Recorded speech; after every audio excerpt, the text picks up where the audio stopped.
छेत्री तिमी निकै आत्तिको जस्तो छौ नआत्तियो यो मेरो अखडा हो तिमी यहाँ खुल्ला आकाशमा हावा खाएर बस यो 4 घण्टा भइसक्यो यार हावा खान लागो तपाईँ मेरो स्यालेरी छेत्री हो मेरो नाम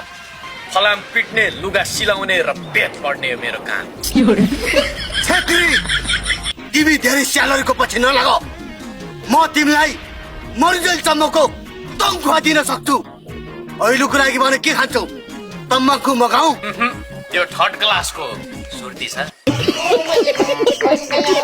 Behind the scene. अहिलेको लागि भने के खान्छौ तम्बाकु मगाऊ के तम्बाकु सम्बाकु मगाऊ त्यो थर्ड क्लास हो सुर्ती छ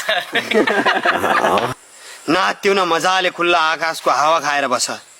छेत्री तिमी निकै आत्तिको जस्तो छौ नआत्तियो यो मेरो अखडा हो तिमी यहाँ खुल्ला आकाशमा हावा खाएर बस अरे सेठ यार 4 घण्टा भइसक्यो यार यो हावा खान लागेको तपाईँ छिटो स्यालेरी दिने प्रक्रिया मिलाउनु न छेत्री हो म छेत्री काम अनि फलाम पिट्ने हो मेरो काम तिमी नाच्ने म तिमीलाई कट गर